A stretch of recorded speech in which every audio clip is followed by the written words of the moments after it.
Bonjour et bienvenue à votre émission Langue fourchée. Opération Scorpion.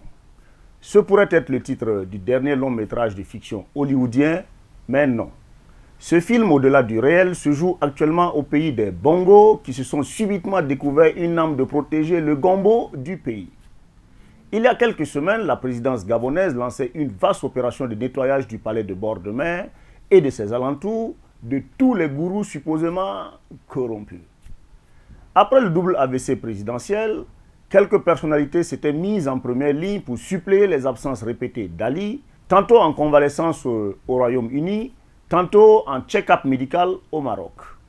Ainsi apparu sur le devant de la scène politique gabonaise le tout jouissant et non moins puissant directeur de cabinet du président, un certain Brice Lacruche Alianga, franco-gabonais qui faisait la pluie et le beau temps pour certains et accumulait de sombres nuages au-dessus de la tête d'autres. Un temps dit proche de la première dame qui ne se contentait pas de faire de la figuration aux côtés de son présidentiel époux, Brice semblait avoir les cartes blanches pour digérer les affaires en attendant le retour de son patron. Une digestion qui ne sera pas simple comme il le voudrait, lui qui avait pris des assurances quand, dès la reprise de la main par son boss, des membres très proches du premier cercle du pouvoir avaient été écartés. Après la grande sœur Pascaline, ce sera au tour du frangin, les yeux et les oreilles de la famille, de se faire éjecter. Brice pouvait enfin savourer son âme, pliant des personnalités comme le Premier ministre et certains présidents d'institutions à ses bons vouloirs. Ses multiples tournées dans les provinces gabonaises annonçaient déjà ses ambitions.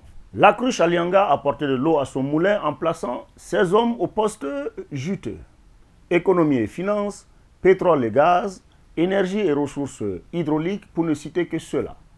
Ainsi, Lacruche Alianga se rapprochait-il du gombo, mais s'éloignait inexorablement de son bongo.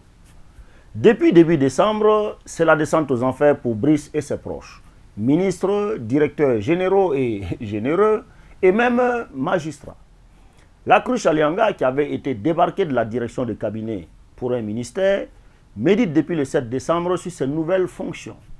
Prisonnier. En attendant qu'il ne passe en jugement, l'opération main propre d'Ali a tellement enfoncé profond le dard du scorpion dans le dos de certains potentiels opposants de son propre camp qu'un boulevard s'est ouvert pour son fils, récemment propulsé sur le devant de la scène politique nationale. Du courage fiston, mais attention, l'AVC pourrait être héréditaire.